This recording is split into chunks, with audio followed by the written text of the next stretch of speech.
Hello po mga ka-viral and welcome back again to this YouTube channel. Latest update na naman tayo ngayon. Takot na ngayon si VP Sara Duterte at mga kaalyado nilang senador sa nakaambang patibong na kahahantungan nila.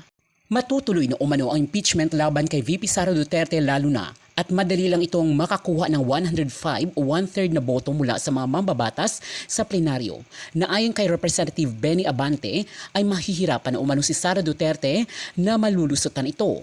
Maagang nagdeklara si VP Sara Duterte na tatakbo siya sa pagkapangulo sa 2028 presidential elections upang takutin ang ating mga mambabatas na huwag bumoto sa nasabing impeachment, subalit baliktad ang naging resulta dahil nanindigan ang maraming mga kongresista na dapat nasagutin niya kung saan napunta ang kanyang confidential funds.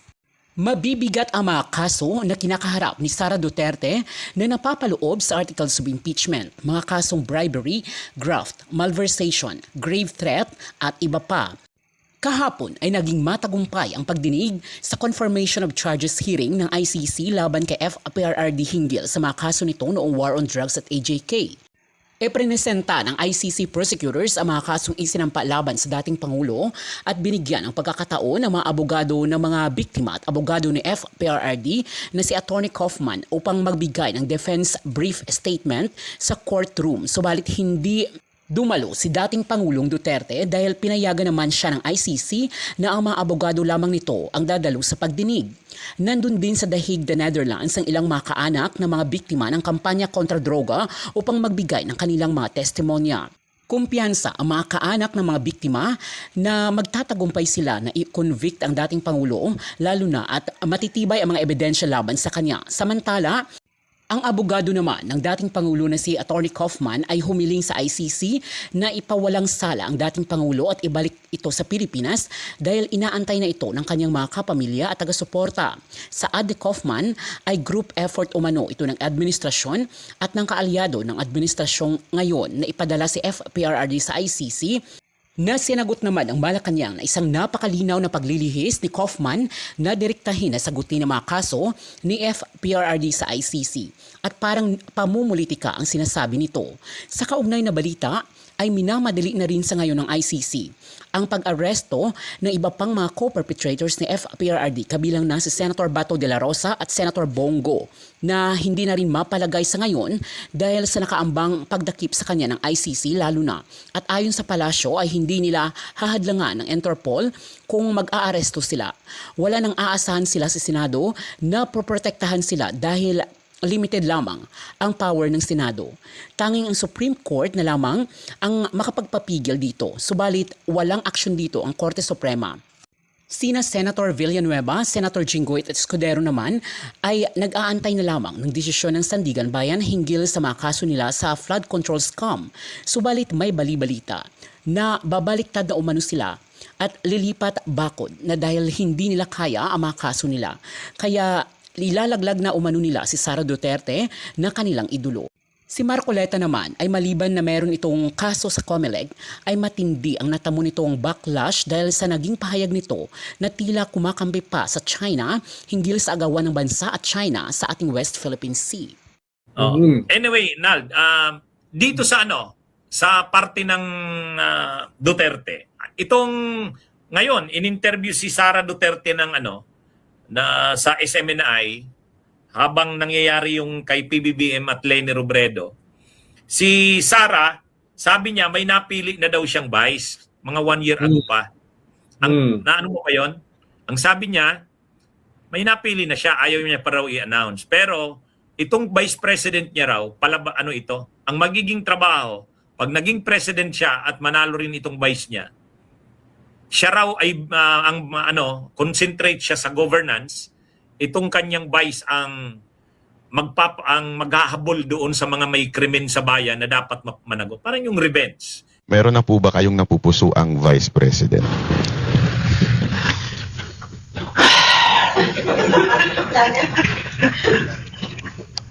Kasi wala naman yan sa listahan ng mga tanong. Ganun po, pwede din dyan. Wait, sandali andito ba yan? Ito, sasabihin ko na lang kasi tinanong niyo na ayaw ko rin naman na may nirecruit ako. hanggang dyan lang ha. Hanggang dyan lang ang sasabihin ko. Nirecruit ko siya last year pa. Kaso, wag na muna natin yan pag-usapan. Protektahan natin yung tao hanggang sa makapag-desisyon siya kung anong gagawin niya sa karera niya. Yung nire-recruit ko na Vice President, siya ang magpapanagot sa mga gumawa ng mali sa bayan. Para ako, nakatutok ako sa trabaho ng presidente. Anong tingin mo? Sino kaya ito? Well, dalawa lang naman ang possible dyan sa kampo nila eh. No? Dahil wala naman sila makukuha sa ibang kampo. Diba? So, ang possibility lang dyan, si Robin Hood at saka si Marcoleta. Si Robin Hood, hindi naman attack dog. No? Baka attack, attack na puting. No? Wala naman siyang, hindi naman siya effective as an attack dog or an attack cat. No? So, ang tingin ko, yung mas possible dyan, si Marcoleta, dahil attack dog. No? At saka, Iglesia ni Cristo. Siyempre, gusto nilang ma-solidify din yung Iglesia ni Cristo. Ang nakakatawa na kay Rubin, nung una siya ang nag-endorse kay Amy. 'Di ba? Nung araw na mismong nag-announce si Sara, nandun sa Senate si Rubin, in-interview siya ng media, tapos dumaan si sa likod niya si Amy, tinanong siya, "Kayo po ba'y tatakbong vice ni VP Sara?" Sabi ni Rubin, "Hindi ako. Hindi si Madam si Manang Amy. Siya yung para girl power," sabi niya, 'di ba? Pero the following day, hindi na si Amy yung inaano niya. Nagbago ng tono. Sabi niya, "Ako bukas akong tumakbo. Handa ako diyan. Siyempre, matagal na akong ready diyan." Basta't sinabi ni Digong, 'yun ang kondisyon niya. Saka at sabi niya, sabi niya, maalala mo, ang attorney na binanata ni Panelo at saka ni Baste at saka ni Pulong si Amy. Di ba? oo. Alam mo, more than a year ago. So, ibig sabihin, para sa ibang mga Duterte, hindi ganun ka solido si Amy sa kanila. At saka si si Rubin lang yung nagbanggit kay Amy. Ang Tas bilanggo ini-endorse ni Bing Guanzon, si Bing Guanzon, Padilla. Si Canelo, either Padilla or Bongo. Si si Jimmy Bundok, Padilla. Walang nag-a-Amy eh. Walang nag-a-Amy. Pero binabanatan na rin nila si Bongo, ha? Halimbawa, si Belgica. Diba, binanatan si Bongo. Na ano ba yung sinasabi niya? Na wala siyang kinalaman dito sa Tokhang, dito sa EJK. No? Wala daw siyang kinalaman. Pero bakit sinasagip lang niya yung sarili niya? Ba't hindi niya depensahan si Digong na wala naman talagang EJK? No? Ang sinasabi lang ni Bongo ay wala siyang kinalaman sa EJK. No? Ibig sabihin, may ganung mga dynamics, may ganung mga tensions na mismo sa kampo nila. Kumbaga yung position niya daw sa Duterte administration, hindi naman tungkol sa law enforcement. Kaya wala siyang alam sa mga EJKs na yan. Ang sabi naman ni Belgica at saka ng ibang DTS, ba't yung sarili lang niya ang sinasagip niya? Bakit hindi niya sabihin na wala naman talagang EJK? No? At walang role dyan, mismo si Digong. No? Ganun yung banat sa kanya eh. Pero hindi ako magugulat kay Bongo na makikipag-transact. Dahil ang boss naman niya, hindi naman si Sara eh. Ang boss niya ay si Digong. Diba? At si Digong hindi naman kandidato sa 2028. No? Parang si Robin Hood Padilla, sabi niya, kung ano yung sabihin ni Digong, susundin ko. Kung sinabi ni Digong na ako ay tatakbong vice president, tatakbo ko. Diba? So, malinaw sa kanya yon. Hindi kung si Sara ang magsasabi sa kanya, kung si Digong. So, yung ganong klaseng nuancing, makikita mo yung, yung unsaid. Hindi yan solido. No? Talagang ngayon pa lang, yung pagdeklara ni Sara, ang bigla rin naglitawan yung mga cracks sa loob ng DDS, na lalo na pagdating sa Vice President, pero halimbawa, Nal, ma-impeach si Sara, ma-convict ng Senado, syempre, removal from office yan, saka perpetual disqualification from holding public office, including running in any elective post. So, hindi na siya makakakandidato. Sino ang posibleng pambato ng kampo ng Duterte? Well, Kung ang hindi tingin pwede ko, si Sara. ang tingin ko, kung hindi na makakatakbo si Sara, no, ay malilevel yung playing field. No? Malilevel yung playing field. Ibig sabihin, kahit magpatakbo yung Duterte, hindi kasi lakas ni Sara. No, halimbawa, patakboy nila si Robin Hood. Hindi kasi lakas ni Sara. Diba? Ang concern ko dyan, kung malilevel yung playing field, baka marami na yung tumakbo. No? Baka may tumakbong independent, baka may tumakbong pink, baka may tumakbo na Marcos, no? Ibig sabihin hindi Marcos, pero sa kampo ni Marcos. Dahil wala na si Sara eh. Sa ngayon kasi, ang concern nila si Sara eh. Kung may impi si Sara, then all bets are off. Ayun yung pwedeng mangyari. Yan, masaya yan. Masaya yan. baka marami nang tumakbo. No? Marami nang tumakbo. Kaya malaki rin pala ang magiging pagbabago sa political landscape pag na-convict si Sara. Of course. Pero ito nga tatanong ko sa attorney eh. Paano kung last minute makita ni Sara bago magbotohan yung Senado, bago magbotohan na siya ay makukonvict?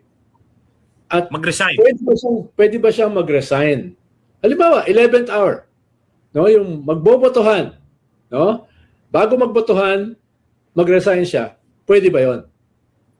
Pwede siyang mag-resign, pero pwede pa rin magtuloy na convene pa rin, mag-session ang Senado, mag-hearing. Hindi na siyempre yung removal from office ang pag-uusapan. Kung paparusahan pa ba nung accessory penalty na removal from perpetual disqualification. Pwede pa rin pag-usapan ng Senado 'yon. Yung Kumbaga, accessory, nakwan. Pwede pa rin accessory. Oo. Ay kasi 'di ba, ang maximum kasing penal sa impeachment is removal from office and the accessory penalty of perpetual disqualification. So ngayon, So, pwede kung mahiwalay mag-resign na siya, mag-resign na siya, di wala nang removal from office kasi nag-resign na. Pero pwede pa rin Ituloy. ba na ituloy yung perpetual disqualification? Bago 'yon. Ngayon, Bago 'yon. oo, Hindi ngayon, nag-uusapan sabihin natin na may iba-ibang pananaw dyan. Darating sa Korte Suprema yan. 1 year naman yan bago madesisyonan ng Korte Suprema eh. 1 year na naman yan bago madesisyonan ng Korte Suprema. Pero siyempre, magte-take effect na muna yung desisyon. Disqualification. Ano naman? So, hindi pwede ma-TRO 'yon.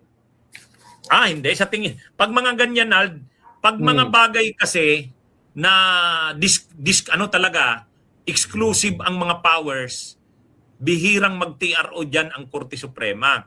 So, na mag-co-sponsor po sa inyo pong resolusyon. Salamat po. Sapagkat ito pong kasunduang ito ay nagbibigay ng malinaw na mekanismo upang ang mga Pilipinong nahatulan sa United Kingdom ay maaaring mailipat sa Pilipinas upang dito ipagpatuloy ang pagsisilbi ng kanilang sintensya.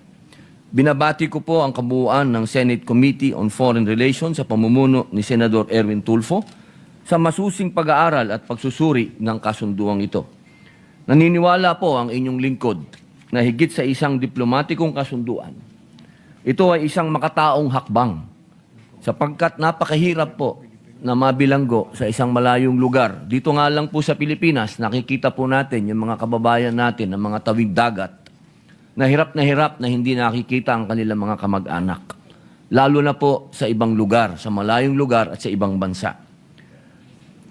Mga mahalagang konsiderasyon po para sa tunay na rehabilitasyon at reintegrasyon sa lipunan. Tama po kayo, Senator Erwin Tulfo. Dito nga po sa atin, Bureau of Correction na, hindi na New Bilibid Prison.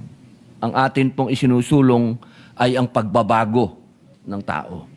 Pinagtitibay din po nito ang ating patuloy na paninindigan na pangalagaan ang kapakanan ng mga Pilipino sa ibayong dagat at palalimin ang ugnayan sa United Kingdom. Maraming salamat po. Joe, the leader. Thank you, Mr. President.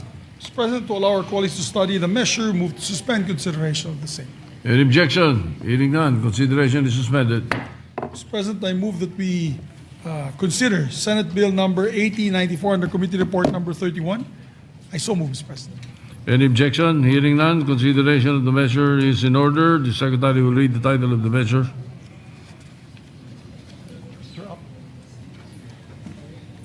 Enacting the Universal Access to Quality Tertiary Education Act, amending for the purpose of Republic number 10931. Mr. President, we recognize the sponsor of the measure, no other than a distinguished colleague, our Tita Ganda of the Senate, Senator Lauren Legarda. Senator Lori Legarda is recognized.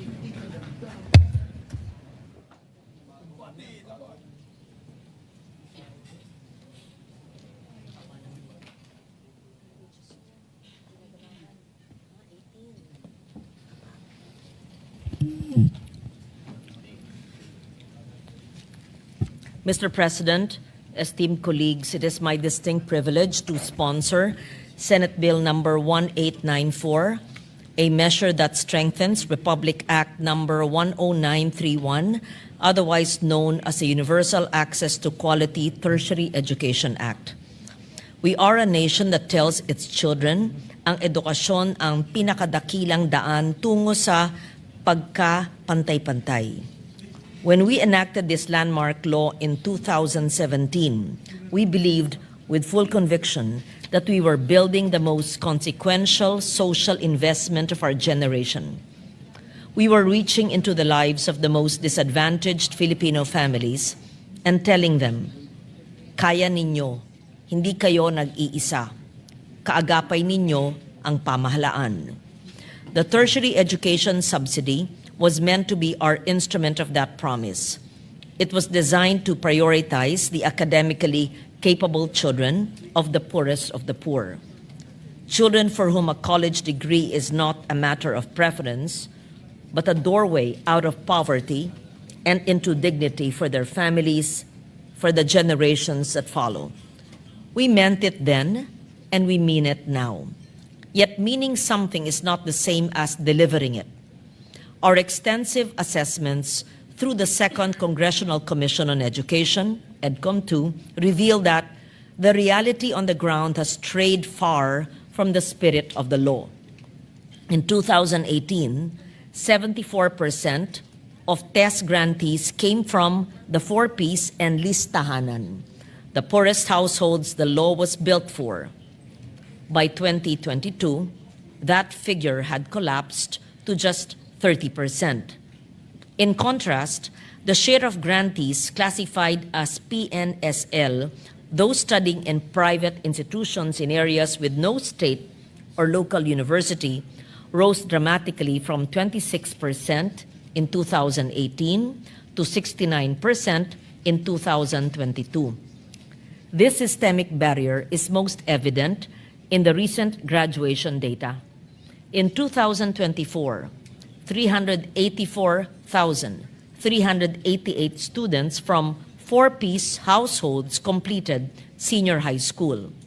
These are young Filipinos who, despite poverty, despite every obstacle stacked against them, have done everything right. They stayed in school. They finished. For many of them, graduation alone was already a miracle.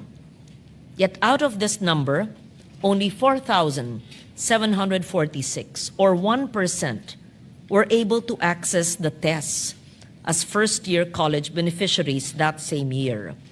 1% lamang. And for those fortunate enough to qualify, the subsidy itself has been diminishing. In the program's first year, test stood at 60,000 pesos per year. Since then, it has been reduced to as low as 20,000 pesos. For grantees, that means 10,000 pesos per semester. Meanwhile, the cost of living continues to rise. textbooks, transportation, board, and lodging must still be paid for. And so, one by one, students are pushed out of the very system that was built to keep them in. More than a funding problem, it is also a systemic failure. 10 years after the passage of Republic Act 10687, or the UNIFAS Act, a law I principally authored, its vision remains largely unrealized. The Commission on Audit, in its 2022 annual audit report, documented the institutional failures that compound this human force them to reduce new enrollees.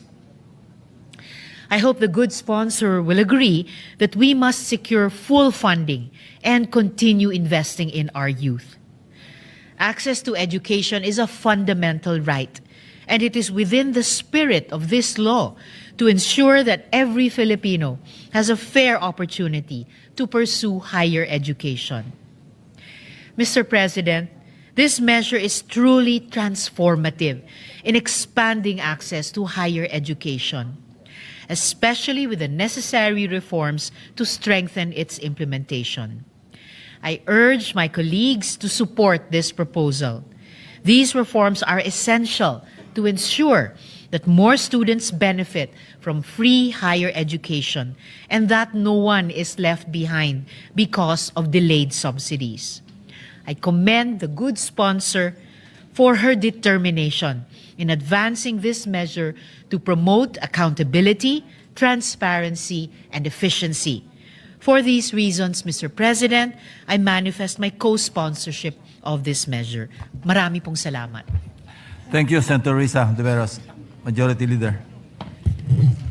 Yes, Mr. President, next to co-sponsor supposed to be Senator Bongo, but he's still in the lounge. So this representation would like to give my co-sponsorship speech. Senator JB Herceto is recognized. Mr. President, dear colleagues, good afternoon. I rise today to express my full support for the passage of this important measure that seeks to strengthen and expand our Universal Access to Quality Tertiary Education Act, Senate Bill number 1894 under Committee Report number 31. This bill recognizes a simple but powerful truth. Access to higher education should not be determined by geography, income, or circumstance. During my time as mayor of San Juan, I personally saw the value of bringing higher education closer to our communities. We established the PUP San Juan campus under our administration to give our youth a chance to pursue their dreams without having to leave our city, without the burden of additional costs, and without the emotional strain of studying far from home. Mr. President, up to this very day, this is one project that I'm most proud of as a public servant. At the local level, ramdam na ramdam mo ang epekto ng ganitong mga hakbang. You see the faces behind the policy. You meet the students who are the first in their families to enter college. You hear from parents who finally feel that education is within reach. We continue to be proud of this investment we made for the youth of San Juan. Today, PUP San Juan City Campus, which we started as a locally funded campus in 2008, is now an autonomous institution by virtue of Republic Act number 11348 and continues to grow and develop as a higher learning institution. But while access to higher education institutions can be created and sustained locally for LGUs that have the financial capacity, tulad ng ginawa natin sa San Juan during our time, sustaining quality education requires strong national support, infrastructure, faculty development, student assistance, and long-term funding mechanisms cannot rest on local governments alone.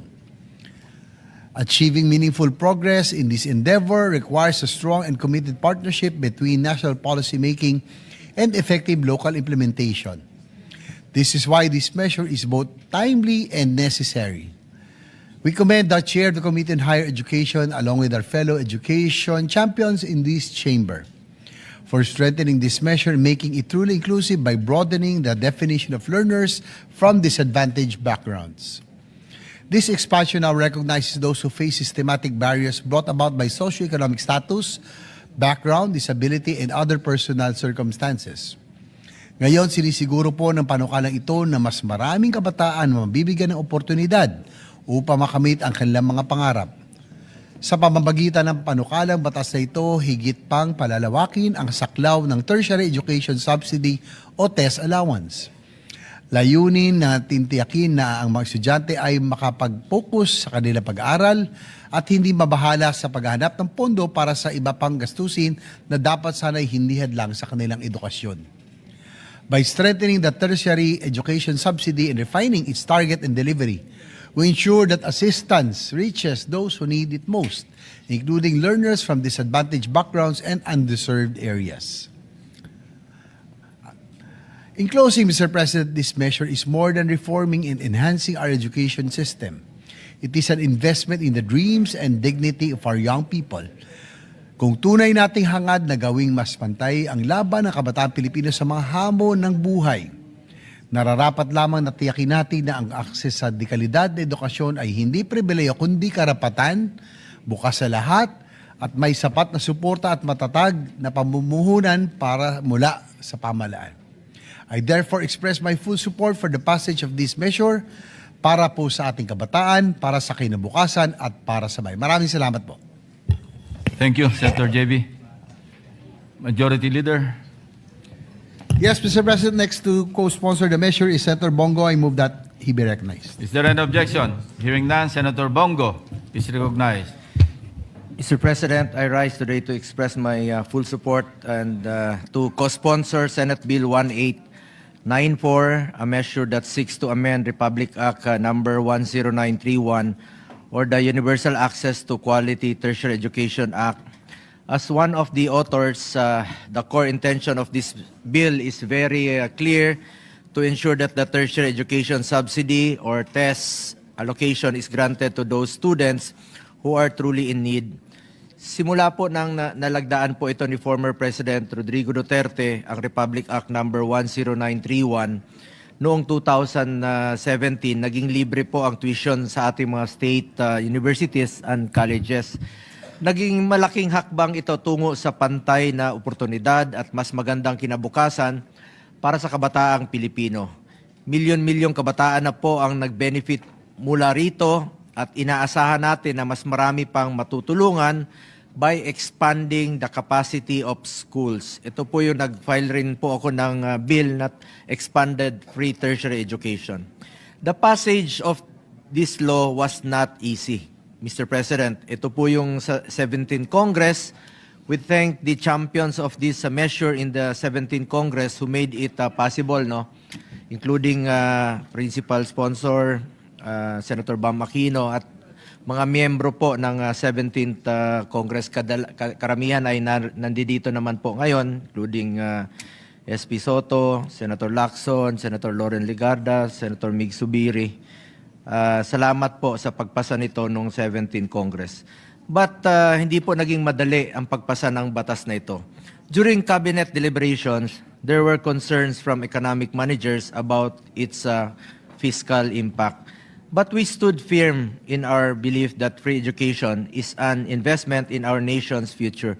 Balikan ko lang po, sana wala akong nakaligtaan, including Senator Risa, member din po ng 17th Congress, Senator JB Ejercito, at marami pang iba na kasamahan natin ngayon sa 20th Congress. Itong batas na ito, muntik na po itong nabito. Parati naman pong kumukontra yung mga finance managers tuwing may karagdagang gastos po ang gobyerno. Pero bilang Special Assistant to the President noon, pinaglaban natin ito at kinausap natin si Chairman Popoy de Vera na wag naman sana. Kasi meron nga pong free tuition or mga scholarships sa Davao noon na isang syudad. Mas lalong importante yan sa buong Pilipinas. So pinaglaban natin, I urge CHED to defend the measure and explain its importance. In the end, nanaig po yung ating pakipaglaban. We are grateful to former President Duterte for signing into law and making free college education a reality. Si Senator, si Senator Joel Villanueva, isa rin po sa nakipaglaban ito. Even with Republic Act 10931 in place, we recognize that access to education can still be improved. Alam po yan ng ating Senate President at ating si Senator Ping Lacson dahil sila po ang nagpasa nito nung 17th Congress. Salamat po sa inyo.